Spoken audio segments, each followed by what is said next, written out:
미래 추수라고 말해야 되는 것이거든요. 그래서 영어 성경 같은 경우에는 미래 추수로 많이 다 이렇게 번역이 되고 있고요. 그래서 우리가 구약의 절기를 지키는 것이 아니라 1년 중에서 반년을 지나고 그 반년 동안에 하나님께서 베풀어 주신 은혜에 대해서 우리가 감사하자. 그런 의미로 맥주 감사주의를 지키는 겁니다. 우리나라 보리를 추수한 데는 좀 지났잖아요. 그래서 그 절기하고는 좀 맞지 않지만 그런 구약적인 용어를 가져와서 그렇게 감사절을 지키는 것입니다. 추수감사절도 마찬가지죠. 우리나라 추수감사절은 11월 넷째 주에 지키잖아요. 그런데 사실 우리나라 추수하고 맞지 않아요.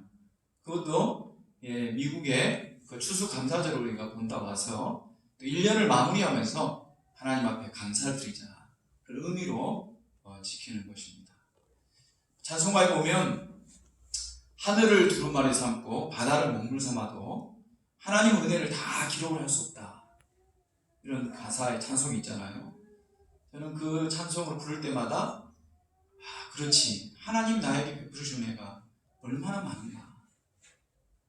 우리 맥주 감사주의를 우리가 지키면서 그렇게 하나님 앞에 예배하면서 반년 동안 우리에게 베푸신 하나님의 은혜에 대해서 우리가 좀 다시 한번 기억해보고 생각해보고 그래서 우리 안에서 감사가 충만한 오늘 예배가 되기를 주님으로 축원합니다. 웨스트민스터 대요리 문답 일문에 보면 사람의 제일된 목적이 무엇입니까? 라고 이렇게 묻고 있습니다. 사람의 제일된 목적이 무엇입니까? 답이 뭘까요? 그 다음은 하나님을 영화롭게 하고 영원토록 그를 즐거워하는 것이다 입니다. 여러분 웨스트민스터 대요리 문답 또는 소요리 문답 이 어떤 것인가 아십니까? 이 웨스트민스터 이 대요리 문답이나 소요리 문답은 대요리 문답을 조금 축소해서 조금 쉽게 가르친 게 소요리 문답이거든요. 그러니까 대요리 문답이 있고 소요리 문답이 있는데 1960년도쯤에 웨스트민스터 총회가 열렸습니다. 거기에서 거의 120명이 넘는 신학자와 또 장로님들이 모여서 성경의 핵심적인 교리를 어떻게 하면 가르칠 수 있을까? 그래서 5년 반 동안 그분들이 1,000몇 분씩 모여가지고 의논을 해서 만든 교리서가 바로 이 대요리 문답서입니다. 그래서 질문을 하고 그것을 답을 하면서 이 하나님께서 우리 성경을 통해서 우리에게 가르치고자 하는 복음의 진리를 이렇게 뽑아놓은 것. 그것이 바로 대요리 문답이죠. 전체 질문이 196개의 질문이 있습니다. 그래서 그 질문을 우리가 다 대답을 할 수 있으면 우리가 사실은 그 성경의 이 핵심 교리를 다 안다라고 해도 핵심적인 것만 다 안다고 해도 과언이 아니겠죠. 그런데 그 196번의 그 질문 중에 첫 번째 질문이 뭐냐면 인생의 목적이 뭐냐? 사람의 이 삶의 목적이 뭐냐? 그걸 묻는 거죠. 이것이 어떻게 보면 전체 교리 중에서 가장 중요하다 이렇게 볼 수가 있는 것이죠. 그래서 우리가 이 교리만을 분명히 알아야 되겠죠. 대부분의 성도들이 다 알고 있습니다. 하나님을 영화롭게 한다. 하나님을 영화롭게 한다는 게 무엇입니까? 보통은 우리가 하나님께 영광을 돌린다 이렇게 표현을 하죠. 보통은 어떤 사람이 크게 성공해서 인터뷰를 딱 하면 하나님께 영광 돌립니다. 그런 말을 많이 듣잖아요. 옛날에 같은 제 어릴 때는 권투하는 선수가 다 승리하고 인터뷰 딱 하면 하나님께 영광 돌립니다. 그게 최고의 큰 하나님께 영광 돌리는 거라고 생각을 했습니다. 탤런트들이 여주 주연상을 받는다든지 그렇게 하면 하나님께 영광 돌립니다. 다들 좋아하고 그게 하나님께 영광 돌리는 거라고 생각을 하죠. 근데 사실은 하나님께 영광 돌리는 것은 그것만이 아니죠. 후에 지나지 않습니다. 진짜로 하나님 앞에 영광 돌리는 것은 무엇이냐? 우리의 삶의 모든 영역을 통해서 하나님께서 어떤 분이신가? 하나님께서 정말 거룩하신 분이시고, 하나님께서 선하신 분이시고, 하나님께서 인자하신 분이시고, 하나님께서 우리를 구원을 베푸시는 분이신, 그 하나님이 어떤 분이신가에 그것을 세상으로부터 나타나게 하는 것. 우리 삶을 통해서. 그게 하나님께 영광을 받게 하는 것입니다. 그런데 보통 사람들에게 사람이 사는 목적이 뭐냐? 한마디로 말하면 왜 사니? 이렇게 물어보면 뭐라고 대답합니까? 여러 가지 대답을 합니다. 즐겁게 살려고 한다. 성공하려고 한다. 가문을 빛내려고 한다. 여러 가지 대답을 하죠. 근데 그것을 사실 다 하나로 뭉쳐보면 행복하려고 한다. 이런 말로 귀결이 됩니다. 그래서 사람은 자기가 행복하려고 한다. 행복을 추구하기 위해서 한다. 지금은 누구에게나 그것이 다 그렇게 되는 것 같아요. 그래서 기독교인들도 행복하려고 살아간다. 그래서 행복하려고 신앙생활을 한다. 그렇게 목적을 말하는 사람이 있는 것 같습니다. 물론 그 복이 무엇이냐에 따라 다르지만 거기서 말하는 행복이라는 것은 자기 만족, 자기를 위한 행복을 말하겠죠. 그러나 웨스트민스터 대의를 문답은 뭐라고 대답을 합니까? 그게 아니라는 거예요. 자기의 행복을 위해서 사는 것이 아니라 하나님을 영화롭게 하기 위해서 살아가는 것입니다. 우리 신앙생활도 마찬가지입니다. 내 행복 추구를 위해서 살아가는 게 아니에요. 신앙생활하는 게 아니에요. 하나님을 영화롭게 하는 삶을 위해서 오늘 내가 예배도 드리고 우리가 믿음 생활도 하고 성도들과 교제도 하고 복음을 전하는 것입니다. 그래서 우리 인생의 초점, 우리 성도들의 인생의 초점이 어디에 맞춰야 되느냐? 하나님께 맞춰야 됩니다. 하나님을 영화롭게 하는 삶. 그것이 곧 나의 행복이 되어야 되는 것입니다. 어렵고 힘들더라도, 때로는 아픔이 있다 하더라도, 하나님을 영화롭게만 할 수 있다면, 이게 내 행복이다. 그렇게 믿는 것이 참된 성도의 삶이라는 것입니다. 사랑하는 여러분, 여러분은 하나님을 영화롭게 위해서 살아가는 여러분 되시길 바랍니다. 아멘. 따라서 해봅시다. 그것이 곧 나의 행복입니다. 아멘. 예. 그러면 하나님을 영화롭게 하려면 어떻게 됩니까? 오늘 성경 본문에 보니까 감사로 제사 드리는 자가 나를 영화롭게 하노니라고 말씀하고 있습니다. 그러니까 하나님을 영화롭게 하려고 하면 감사로 제사를 드려라. 물론 하나님 영화롭게 하는 것은 제가 좀 전에 이야기했던 것처럼 전인격적인 방법으로 온 삶의 전반에서 그 영화롭게 하는 게 나타나야 되죠. 근데 그것을 하나로 규계를 하게 되면 감사함으로 하나님을 영화롭게 할 수 있다는 거죠. 그렇게 되면 감사가 우리 인생의 목적을 이룰 수 있다. 쉽게 말하면 내가 감사하면 그 인생의 목적을 이룰 수 있다. 이렇게 말씀하고 있는 거랑 마찬가지입니다. 사랑하는 여러분, 오늘 말씀을 통해서 우리 모두가 하나님께 영광을 돌리는, 하나님을 영화롭게 하는 삶을 살아가는 저와 여러분 되시기 바랍니다. 14절 15절 말씀을 보면 감사로 하나님께 제사를 드리며 지존하신 이에게 내 소원을 갚으며 환난 날에 나를 부르라. 내가 너를 건지리니 내가 나를 영화롭게 하리로다. 이 시편 50편 말씀은 아삽의 시라고 부제가 달려있죠. 아삽이라는 분이 기록한 시입니다. 아삽은 어떤 분입니까? 아삽은 다윗 시대에 성가대 대장으로 임명받은 사람입니다. 그때 당시에 성가대가 몇 명이나 있었을까요? 4,000명이 조직되었다고 했습니다. 4,000명이 24 반열대로 돌아가면서 그 반열에 따라서 제사를 드릴 때 찬송을 했습니다. 근데 그 전체 지휘를 맡은 사람이 아삽이었습니다.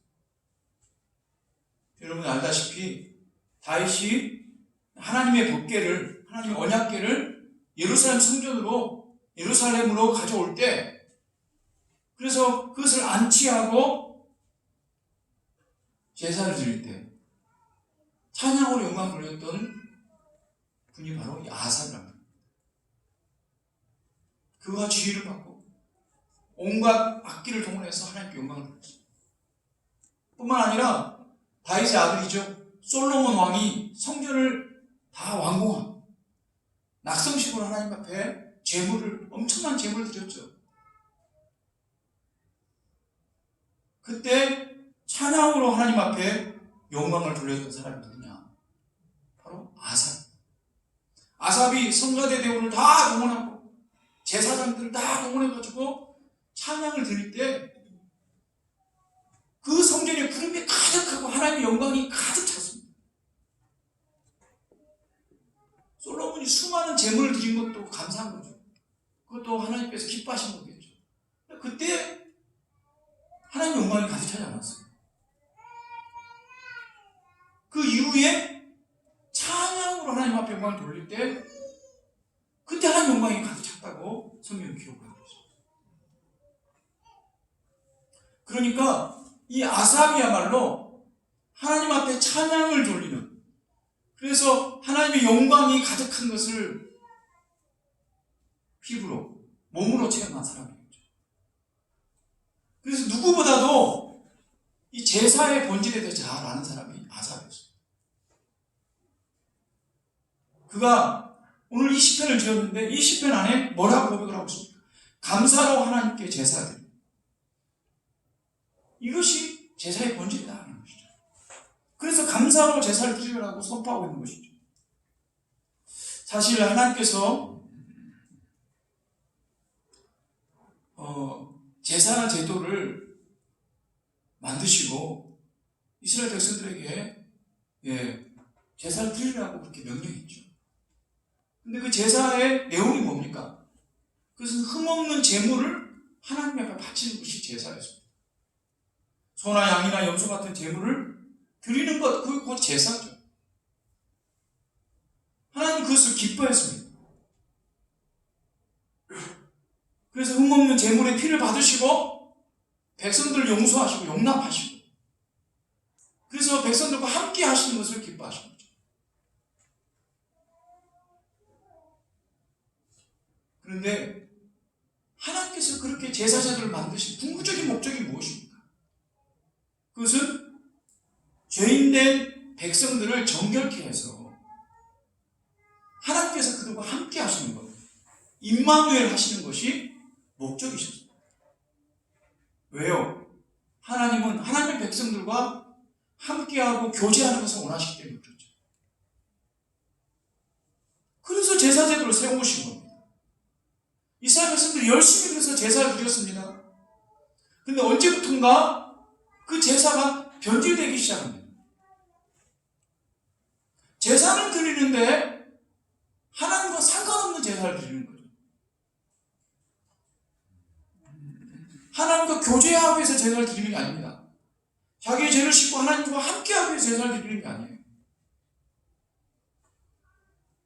하나님의 말씀을 듣고 하나님 뜻을 행하기 위해서 제사를 드리는 게 아니에요.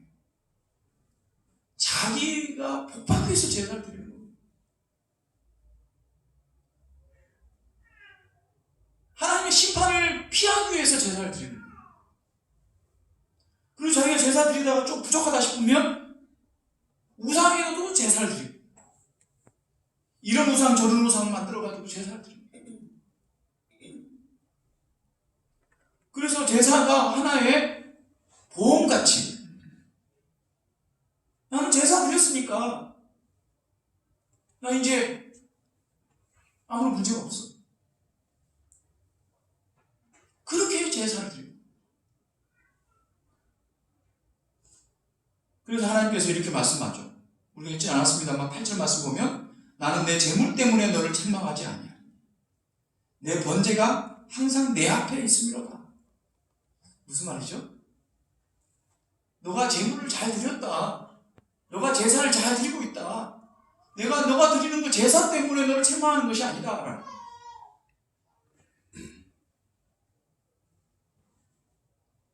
왜 그렇습니까? 재물이 중요하다는 게 아니라는 거죠. 처음에 제사제들을 세울 때는 재물을 중요하게 여기셨습니다. 율법대로 드리는 걸 중요하게 여기셨어요. 왜냐하면 그것은 하나의 그림자이기 때문입니다. 그것을 잘 구별해서 흠없이 하나님 앞에 정성껏 바치면 하나님께 나아가는 것이, 죄를 용서받는 것이 얼마나 귀한 것인가라는 것을 깨닫게 하기 위해서 그렇게 하신 것이죠. 그런데 제사를 드리면서도 그걸 깨닫지 않는 거예요. 이제는 형식적으로만 드리는 겁니다. 그러면서 더 감나가는 것, 더 좋은 것을 드리면 하나님이 기뻐하시는 줄 아는 거예요. 근데 오늘 9절에서 13절 말씀 보세요. 내가 무엇이 부족해서 너희들의 소나 양이나 그 염소들을 빼앗으려고 제물을 드리려고 한 게 아니다. 나는 누구냐? 나는 만물의 주인 아니냐? 나는 창조주 아니냐? 내가 무엇이 부족해서 너희들에게 그것을 원하는 거야? 그것을 원하는 게 아니라는 거죠. 하나님께서 원하시는 게 뭡니까? 그것은 백성들의 마음을. 백성들이 하나님 앞에 죄의 용서를 받고 그래서 하나님의 백성이 되어서 하나님이 하늘에서 내려주는 축복을 받아가며 살아가는 그 인생, 그 은혜를 깨닫고 감사하는 그런 백성들의 마음을 받기 위해서 제물을 드리라는 것이죠.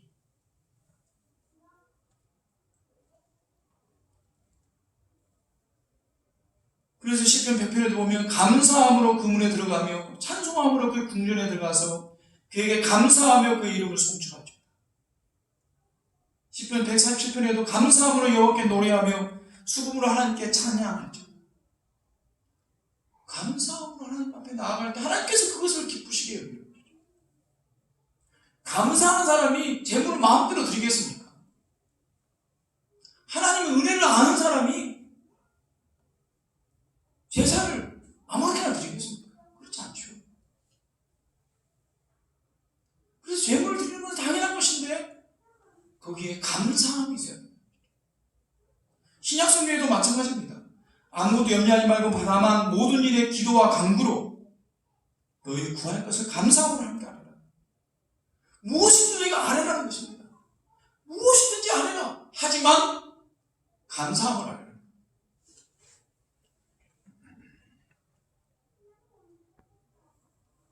골로새서 말씀에도 기도를 계속하고 기도에 감사함으로 껴있어요.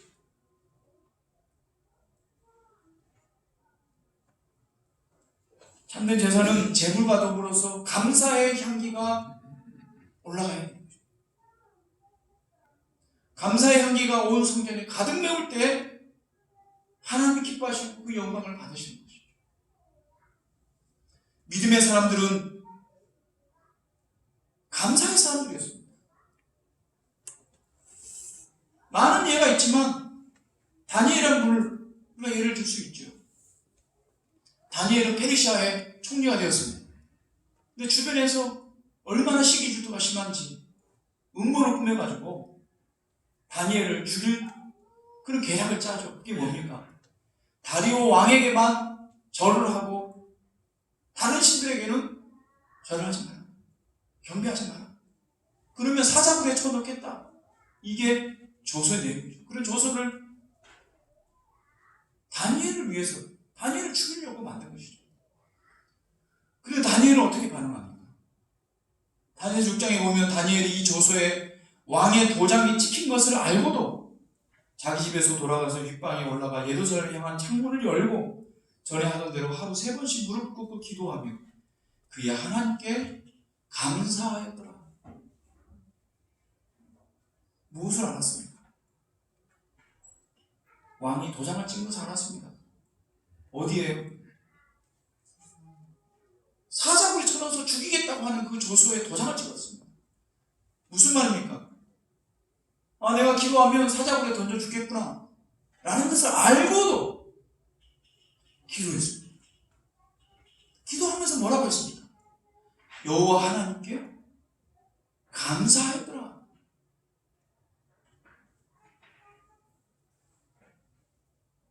내가 이제 기도하면 곧 죽을 것입니다. 그래도 감사합니다. 왜 감사합니까? 지금까지 포로로 잡혀와가지고 하나님께서 그에게 지혜를 주셔서 궁궐에서 정말 높은 자리에 다 올라갔죠. 바벨론 시대에도 총리였고 페르시아 시대에도 총리였습니다. 그래서 유대인들을 정말 많이 돕고 그들을 세우는 데 앞장섰던 게 바로 다니엘이죠.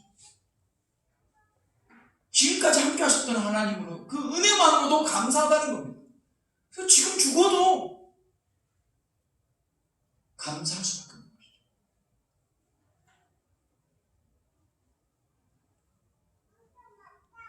그 결과가 어떻게 됐습니까? 사자굴에 던져졌지만 머리털 하나도 다치지 않았습니다.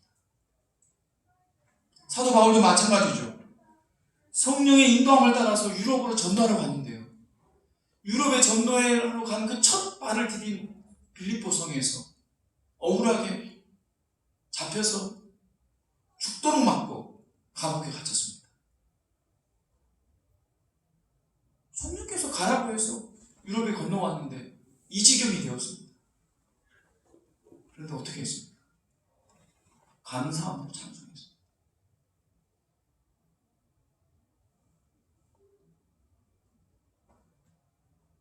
그 고통 속에서 불평이 터져나오는 게 당연한 건데 고통이 없었겠습니까?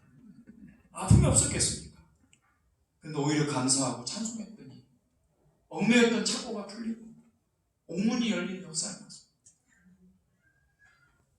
그래서 그 간수가 예수를 믿고 구원의 역사가 빌립보 성에서부터 시작이 된 것이죠.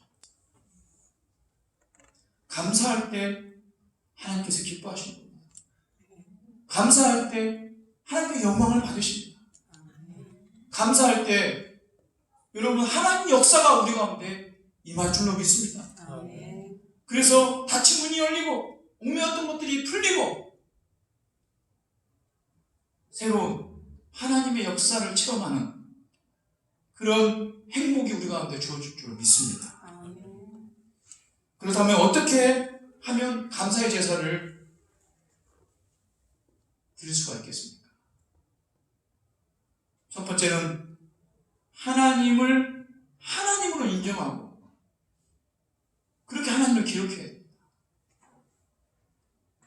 참된 감사는 환경에서 오는 것이 아니라 하나님으로부터 오는 것입니다.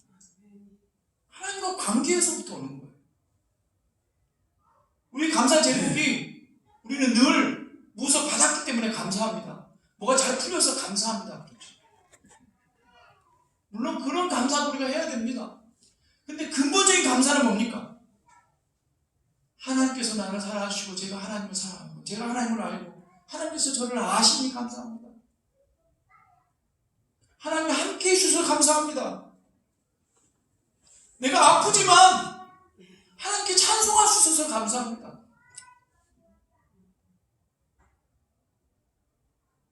그렇게 내가 하나님을 알고 하나님을 붙들 때 거기에 감사가 있고 거기에 하나님께 영광을 돌리는 찬송이 있는 것입니다. 22절 말씀을 보십시오. 하나님을 잊어버린 너희여 이제 이를 생각하라. 그렇지 아니하면 내가 너희를 찢으리니 건질 자가 없으리라. 왜 이스라엘 백성들이 책망을 받고 심판을 받습니까? 하나님을 잊어버렸기 때문이죠. 제사를 열심히 드리지만 그 제사에는 하나님이 없어요. 자기들 욕심밖에 없어요.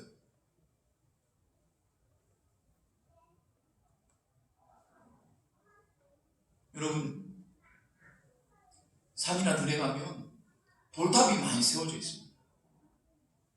제가 용지봉에 올라갔다가 내려오는데요. 반대편 내려오는데 거기에 돌탑이 제가 이렇게 눈으로 보는 것만 100개가 넘더라고요. 크기도 되게 커요. 피아노만한 돌파, 이거 훨씬 큰 것들이. 누군지 모르겠지만 세워놨어요. 대단한 생기죠. 그 사람이 그걸 세우면서 어떤 마음을 세웠겠어요? 복 달라고 세우는 거죠. 잘 되게 해달라. 복 달라.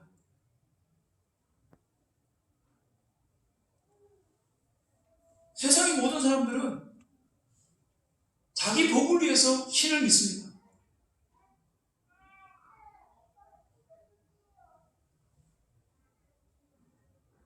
그런데요, 자기가 잘못되면 그 신을 믿겠습니까?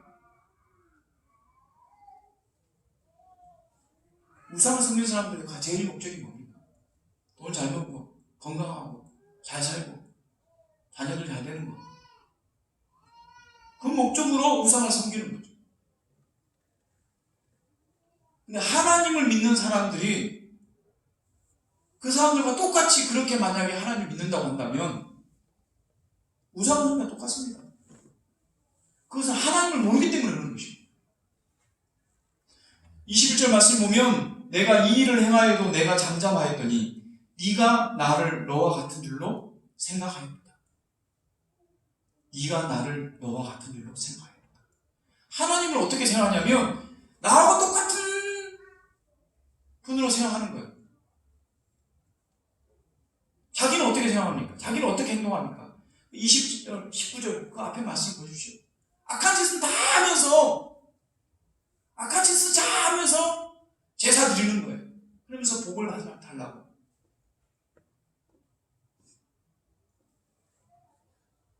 그래도 하나님이 나에게 복을 주실 거다. 하나님을 만만히 아는 거죠. 하나님을 자기가 똑같이 아는 거예요. 잘 모르는 거죠.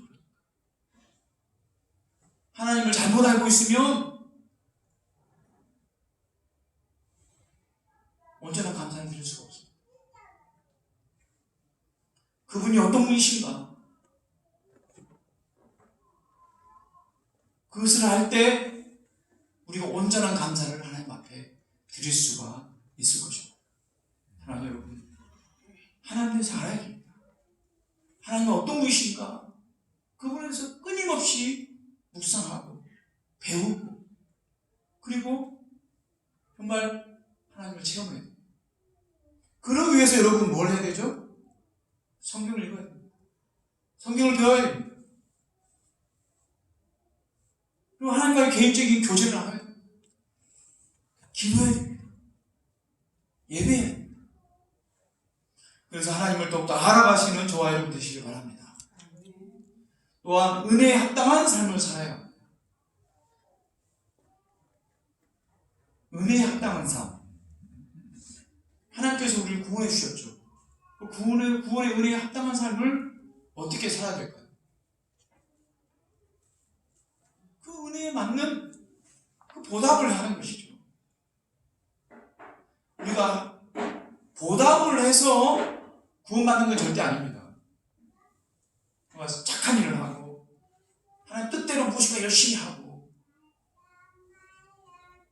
행위로 무엇인가 열심히 나타나는 것, 그것 때문에 우리가 구원받는 건 아니죠. 하지만 구원받았기 때문에 그런 삶을 또 살아야 되는 것입니다.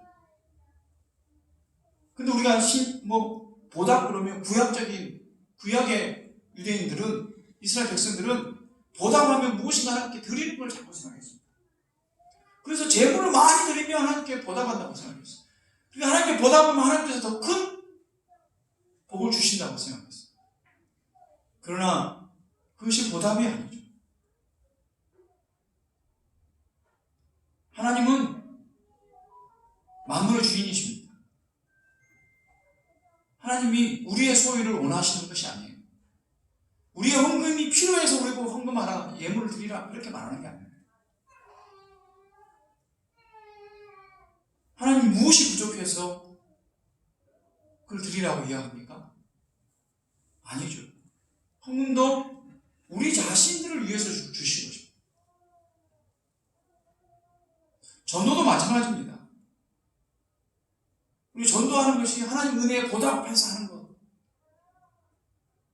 물론 그런 의미도 있지만 그건 하나님께서 다 다 하실 수 있습니다. 우리가 없어도. 필요하시면 하나님이 하나님 방법으로 부르십니다. 그런데 왜 우리에게 전도하라고 하십니까? 전도하는 것이 특권입니다. 그 복음 전도의 특권을 누리라고 우리에게 허락하신 것이죠. 전도에 미련한 것으로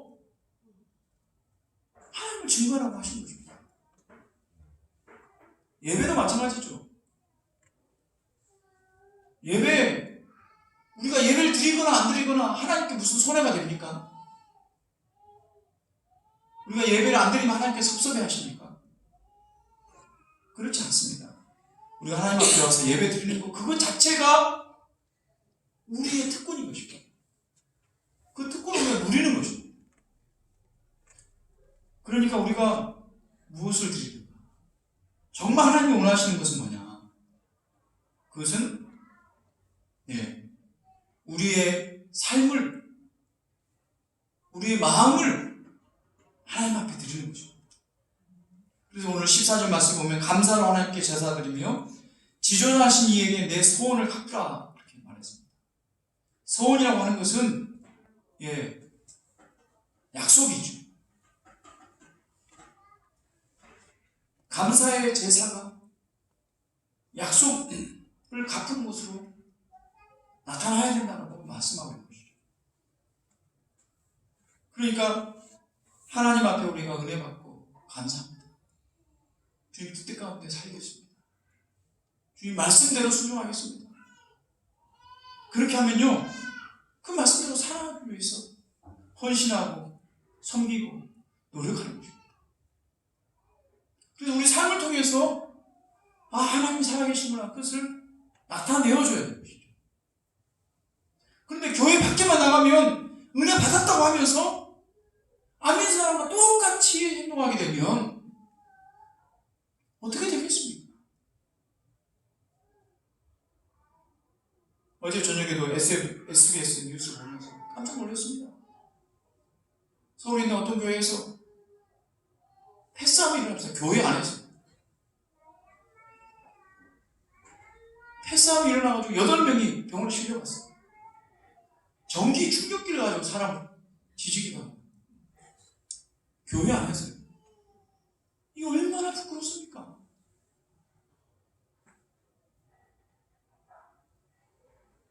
그 원인이 목사 때문인 것 같은데요. 목사로서 너무 부끄럽습니다.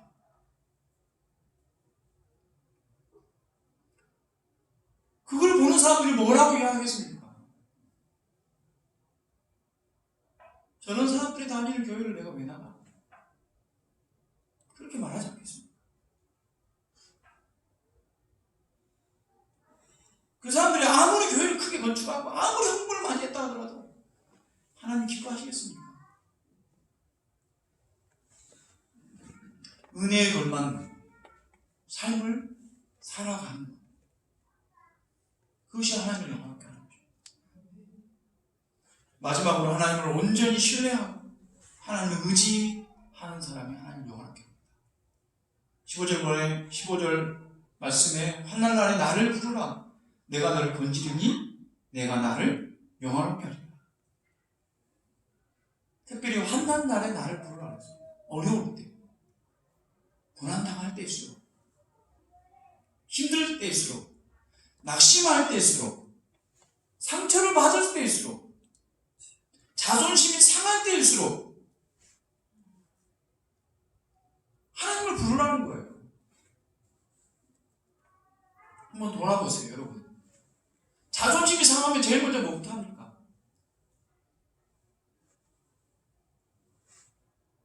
기도부터 해야 되죠.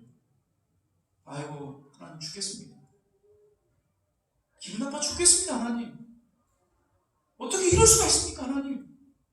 하나님께 나가서 부르짖는 거죠. 근데 자존심 상하면 교회부터 안 나가요.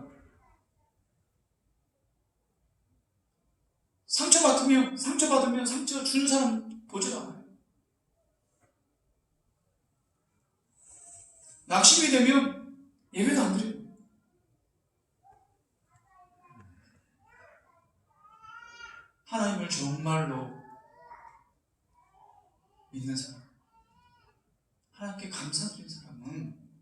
환난날에 하나님을 부르는 사람. 왜요? 그 하나님께서 나의 아버지시기 때문에 그렇죠. 우리가 하나님 아버지라고 부르지 않습니까? 우리가 아버지 하면 어떤 사람은 아버지가 너무 무섭게 생각하는 분들도 있죠. 하나님 어머니가 될 수도 있는 겁니다.